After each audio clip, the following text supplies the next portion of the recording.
Let's get ready for the showdown at the spa and talk about the Whitney Stakes on Saturday at Saratoga. Hi, everyone. Matthew DeSantis here with NYRA Bets, along with my colleague Kaylie Shapiro, and we are excited as Whitney Day is nearly upon us. But before we get into this Whitney Stakes preview, I want to encourage you to press that like and subscribe button here on NYRA Bets YouTube today. Subscribing is entirely free of cost, just notifies you when new videos drop on the channel, whether those are race previews, full card analyses, handicapping and betting tutorials, weekly programs, and so much more. So smash that like and subscribe button today. Kaylie, it's Whitney Day. We're getting really close to it. It's Whitney exciting. Eve. It's Whitney Eve. It's Whitney weekend. We can say that. You know, it's a really great day. Obviously, an amazing 13 race card on Saturday, highlighted by the Grade 1 Whitney. Your level of excitement, your level of anticipation before we go in and start talking about the particulars and the picks. I mean, I'm so excited for the Whitney. Obviously, it drew up to be such a strong field. You would argue a bit stronger than last year's field as well. Yeah. So really excited about that. A lot of great maiden races on the card. I can't wait for the test. 4-Star Dave. Yeah. I mean, there's so much to look forward to for tomorrow. There really is. No, beginning to end, it's as solid of a 13 race card as you're going to see. Those maiden races, I know you and I were talking about them off camera. I had just stunningly good fields and some awesome pedigrees. Got the half of Spenderella at 10-1. And no, the full sibling to Spenderella. I'll throw all my money at that horse early in the day. Anyway, let's hope I have a little bit left for the Whitney. And let's talk about the Whitney. And listen, it's the headliner. We're expecting Mindframe to scratch in all likelihood out of this race. Both horses trained by Todd Pletcher. More importantly, both owned by Rapoli Stable. You don't usually see an ownership group of any type run their top two horses against each other in this sort of a race. And before we get into the picks, you have obviously a strong background in breeding and sales. Explain why it's maybe not beneficial to have these two horses run against each other in terms of hurting their overall resume, in terms of building up for that next career they have as stallions. Well, if you want to know, I mean, you should just take a look at Mindframe's stud deal with Claiborne, I'm pretty sure. Mike Rapoli had posted it publicly for everyone to take a look. And obviously there's different kickers and contracts. If a horse wins this race, they win this Grade 1. They win another Grade 1. They finish worse than this. You don't ever want to hurt, you know, the chances of either of the top horses in your barn whatsoever. So it makes complete sense to separate, and then Mindframe can pick up his own Grade 1 and they'll both pick up a Grade 1. So it makes complete sense. But no matter which one, I mean, we know it's going to be Fierceness. Yeah, it's going to be Fierceness. But even if it wasn't, I mean, Todd Pletcher dominates this race historically. This is the race that he circles on the calendar every year. He's won 4 of them. So I would have went with either, just because I believe that they're both great horses. But obviously Fierceness drew really well, so I'm happy he's the one that's in here. Well, and since you said Todd Pletcher does well here, has won the Whitney 4 times. Somebody else who does well here, John Velasquez. He's won this race 4 times as well. And it's one of those where, you know, a jockey who is so in sync with a horse like Fierceness, it's just, I think, invaluable in this sort of spot.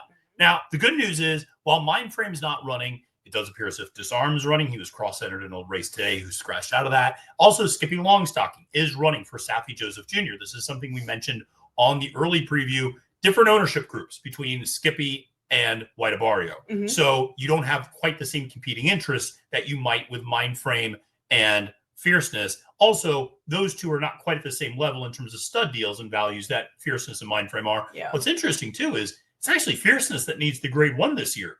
He's got a Grade 1 at 2. He's got a Grade 1 at 3. The Ali Sheepa was a Grade 2. He finished second in that mile. So he's still looking for that first Grade 1, while Mindframe has racked up 2 already this year in the Churchill Downs Stakes and the Stephen Foster. Yeah. So listen, going to be a lot of fun. But I think what we have to start talking about is the pace, because that's what everybody wants to talk about. Kaylie, you've been looking at this race 100 different ways, as I have too. What's your thoughts on the pace in this race and how this sets up for the 2 main competitors, or I should say the 3 main competitors of Fierceness, White Abarrio, and Sierra Leone? I believe that Sierra Leone and Fierceness both have advantages in this race. I think obviously Sierra Leone's going to get a good pace to run into. You see Chad Brown has the number 8 contrary thinking in here. And I think that horse's job is not to go out out up front and Yeah. set crazy fractions. I think it's to inject more speed into the race by pressuring whoever's up on the lead. And Yeah. Skippy Longstocking is now going to be on the rail. So Yeah. that's definitely, and then Mama's Gold is a pretty fast horse as well. And then you also have Contrary Thinking, pressuring those two. Yeah. Fierceness, he's drawn to the outside. That horse, the only thing that he really needs to go his way is to just not have anybody in front of him. It doesn't mean that he can't be sitting third or fourth or second or third or whatever it may be, but it just means that he can't have traffic in front of him. That's what irritates the horse. So definitely with the way he drew, that's why I landed on Fierceness here. Yeah. But Sierra Leone, I mean, this horse is going to get some pace to run into. And I don't think that Sierra Leone needs necessarily suicidal fractions like we saw in the Breeders' Cup. But I just think a little bit of a faster pace. The horse has done nothing wrong since coming in off a layoff. Yeah. And I have him third. But listen, he is a horse that I will talk about Fierceness and we'll get to Sierra Leone in a second because people are not seeing double. We have the exact same top three in the exact same order. This is what happens when we talk to each other about a race. I think, although we landed on that separately. It's funny because I kind of went and did my thing and you went and did your thing. You were out of town handicap. I know. And so it was one of those things where we then kind of reconnected. It was like, oh, I went 9.35 too. So it was kind of funny. Well, Highland Falls, I mean, you're not going to put it Fierceness, Sierra Leone. What are we really telling you guys? At the end of the day, we know those are the two best horses in the race, but I mean, Skippy Longstocking at Highland Falls at 8-1 is pretty attractive. He is. And I want to get to Highland Falls and give him his due. Fierceness, like you said, outside post. That's what it's all about. The Travers was such an informative race. If people have never, go back and rewatch that race. Look how wide Johnny Velasquez is willing to float Fierceness into that first turn, going 1.25 miles. And willing to give up all the ground just to keep that horse outside in the clear. He reminds me of a very different type of horse, but a similar in terms of a Todd Pletcher runner. Tappet Trice always needed to be outside and in the clear. Now, for different reasons. Tappet Trice was a little bit more of a clunkier horse with a huge stride, didn't really always want to go to the front. And so, couldn't really be in traffic, wasn't as athletic as Fierceness. But similar dynamic in terms of they do their best running outside of horses. And he just drew so well. And I understand Contrary Thinking's job is to press Mama's Gold or Skippy Longstocking. I think Skippy's happy to sit on the rail in all likelihood and let Mama's Gold quarter horse it out of there and just sit a pocket trip. And Contrary Thinking presses Mama's Gold. But here's the thing. If the 250-1 shots are pressing each other, why does everybody else care? Everybody else is sitting behind that and off of that to some extent. So Chad has the right idea in terms of getting Contrary Thinking into the race. Just the draw didn't really work out his way in terms of Fierceness being the outside of Contrary Thinking. And then the idea is Fierceness isn't one-dimensional. He doesn't need the lead. He can rate off the pace. He can sit, like you said, third or fourth. What he's going to do. Why would this horse ever want to go to the front and then face pressure from all the other speed horses in the race? He's going to let a couple of them go, Skippy Longstocking in particular. And then he's going to sit pretty right behind them. Yeah, I think so too. And so we both really like Fierceness in this race at 1.125 miles. I think that's a key point. 1.25 miles, maybe not so much. But 1.125 miles. You bring up the Travers. I mean, I don't know how many times to say it. That horse literally, like you said, sat wide. And then after that, held off the Torpedo Anna that was able to save a little bit of ground, if I remember correctly. And she was coming. She ran her eyeballs out, her whole entire heart out that day. And this horse held her off. I mean, that's really all you have to know about Fierceness besides the Breeders' Cup. He can go out there. I think. Well, the Breeders' Cup was an absurd race that he ran that day. An absurd race. He sat that close to those fractions and stayed on for second. And, where was Sierra Leone in the Travers? Spinning his wheel for third place. And, Torpedo Anna was out closing Sierra Leone. What's funny. Let's not mistake that and misremember that. One of those horses closed on Fierceness. One of those horses flattened out on Fierceness. It was the filly that closed. And Sierra Leone was spinning his wheels in third place, as he always does at Saratoga. And I know people can say, oh, it's not the track. It's not the track. Well, until he wins at the track, it's the track. It's odd because I don't know if it's just because he's facing tougher here. And I'm not saying that the Breeders' Cup Classic wasn't But he got the than here, perfect setup. He got the perfect setup there. That's what explains that. Yeah. Here, I mean, the horse has run some pretty good races here at Saratoga. I was one of the people that were really thinking, oh, maybe he likes, it's not necessarily that he hates Saratoga, but that he doesn't like it as much. But if Chad Brown is continuing to run this horse here at Saratoga, and he's run monster races here before. Yeah. I don't know if it's necessarily that the horse doesn't like the track. I think you bring up a great point about the level of competition and the fact that you get, and the thing is, this idea that you've gotten a modest pace or a fast pace at times, those were honest paces he got in the past, and he just wasn't able to quite get the job done. But listen, he's an excellent horse. And he could get better with age. Absolutely, just as his dad did. Exactly. Just as his dad did as Gun Runner did. Sierra Leone, very serious horse. He's going to make his move for sure. For sure. The question is, how many lengths does he spot a horse like Fierceness up on the front end? And can he really make that close? Well, that's exactly why I think me and you put a horse like Highland Falls 100%. Right in the middle, because that horse is going to have the first jump. Yep. He's going to need less pace. Yep. He's going to be sitting a nice trip, Mid-pack. ideally mid-pack type of trip. Yep. And, you know, it says a lot that they pointed the horse here. They timed it perfectly. His first start off the layoff, he put in a really good effort. I think he got a 98 that day. Yep. And then after that, now he's going here, drew well, and like you said, gets first jump out of all the horses that are going to come from off the pace. Him, less severe than Sierra Leone, obviously, but 100%. I think it's a pretty good, thought process to put this horse in between, and you're going to get some value with him too. You are, and out of all the horses that are not named Fierceness, Sierra Leone, and White Abarrio, he made the most sense. 100%.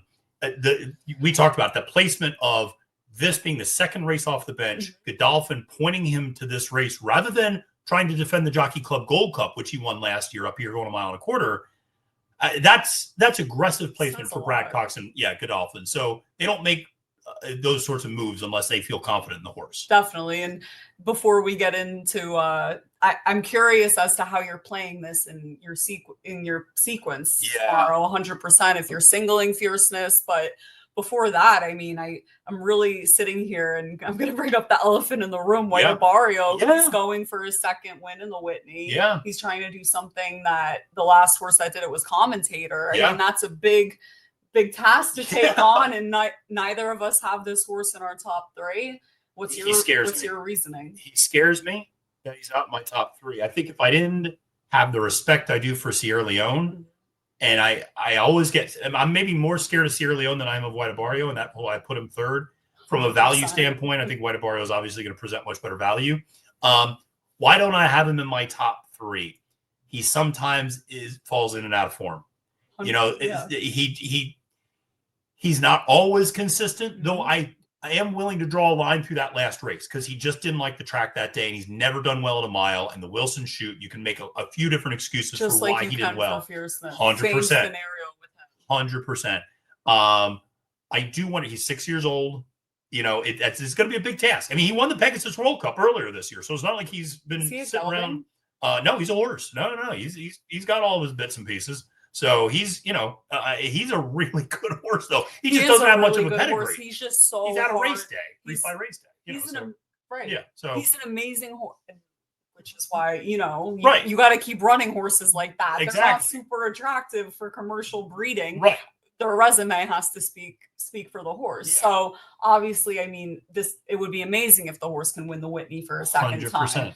But it's not so much that he's a horse that goes in and out of form. It's how many times he's done this. Go in and out of form. And as he gets older, he becomes more difficult to trust. Yeah. Would it shock me if this horse put in a huge performance tomorrow? No. But how are you going to trust him and condone him in a race like this when you're dealing with horses that are pretty consistent, like Sierra Leone and Fierceness? And it's hard. In Safi, it's important to remember, White Abarrio won that Whitney in Rick Dutrow Jr.'s barn, not in Safi Joseph Jr.'s barn. What's the stat? And I don't have the stat off the top of my head here at Saratoga. I do in Kentucky because we always track Safi in Kentucky. But up here in Saratoga in graded stakes races, he also doesn't have much success. And so that is something to at least be a little concerned about if you're backing White Abarrio, a horse I have a ton of respect for. I love the ownership group. I love how Safi has managed this horse over the years now, having him back in the barn. I think it's been a great thing for him and for the horse. And so I'm happy for the connections. I think he's going to run a big race, but I can't get him up on top. And I'd rather chase a little bit more of a price in Highland Falls underneath rather than just go with the very chalky Fierceness, Sierra Leone, White Abarrio trifecta. 100%. And definitely, I mean, Highland Falls is a horse that's rounding into form. 100%. That's the difference. Yeah. White Abarrio is in and out. Yeah. We don't know if he's at the top of his game for tomorrow. He looks good in the mornings. Yeah, he does. But it has to translate in the afternoon, not like the horse hasn't done it before. But Highland Falls is a horse that's just starting around into form. Yeah, and obviously White Abarrio makes all the sense in the world to take a shot in the Whitney. He already won it. If he won it again, it's a huge deal. Highland Falls, Godolphin does not need to be running the horse in the Whitney. No, they don't need the purse. They don't need anything. They're going to stand the horse themselves. He's already a grade 1 winner too, so they already have a stud deal where they want to have a stud deal. Well, he's just going to be at Darley. So they're going to place him where the horse belongs. So to me, I mean, he's easier to trust. He is. And listen, let me say a couple things about a couple of other horses and entities very quick. One is little stat I'll share with you, which is there have been 20. This is really interesting. Coming into this week, there were 25 dirt route races run over a fast track at Saratoga since the 4th of July Racing Festival started. Only 2 horses, 8%, have closed from more than 3 lengths back at the half-mile mark. So there's that. Then you look at the history of the Whitney, the exact same numbers. There have been 25 Whitneys run since 2000, obviously. Only 2 horses, Bulls Bay and Honor Code, have closed from more than 3.5 lengths back at the half-mile mark. So Sierra Leone is trying to do something that historically you don't see done in the Whitney, and during this meet, you have not seen done very regularly. Now, he's a freakishly good horse. And when you see him walk in the paddock, I always say, you know where the $2.3 million went, because he looks a piece. And he's an impressive horse. Can he do it? I don't think he can. But listen, I know a lot of people in the comments love this horse. I get it. You look at the pace, you go, he should get something to run into.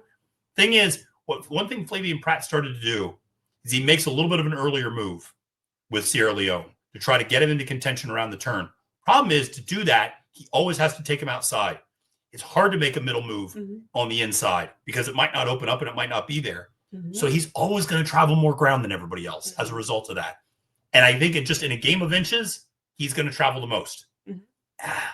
That's why I just always have a hard time with him.